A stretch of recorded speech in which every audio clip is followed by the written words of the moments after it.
Welcome to day 3 of this week's devotional. And there is a couple lines in this particular chapter that stand out to me in such a way that I love it. I love what it's trying to get at, what the author's heart is here to help us see something that maybe we haven't seen before. And I want to read this line to you right now. He says, "Sabbath, then, is a crystal clear, unmitigated acknowledgement of both our weakness and, in all our limitations, our belovedness.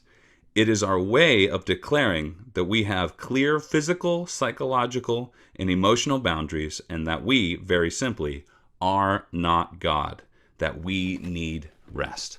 I think that is such a crucial reminder for us, is that our bodies drain, we're like a gas tank that runs low, and that we need to refuel. We need to be re-energized, and that we have particular limitations.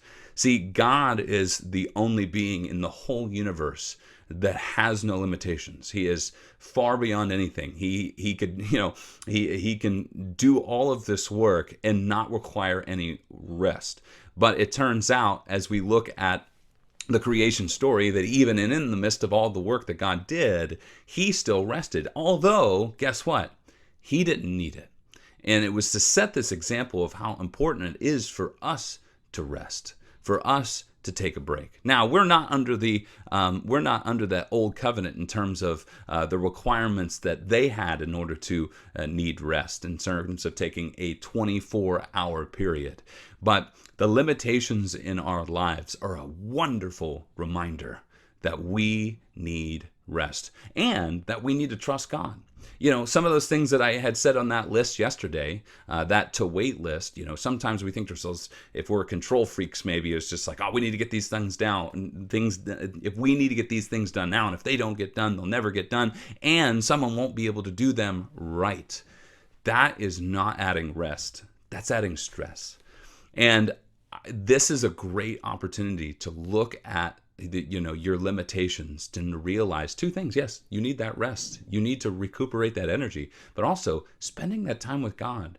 It's not just a psychological one. It's not just an emotional one, but it's also one for your soul. As Jesus told us, the greatest commandment is to love the Lord your God with all your heart, with all your mind, with all your soul, with all your strength. Our souls need rest too, and we find rest in God. And so today, maybe you're tired, maybe you're worn out, or maybe you're going to have a week that's going to wear you out. Let that be a reminder to you that you are a creature with limits, and that when you are limited, you need rest to regain those. You are not unlimited. You are finite. You're not infinite. We need to rest, and we need to trust God in our rest.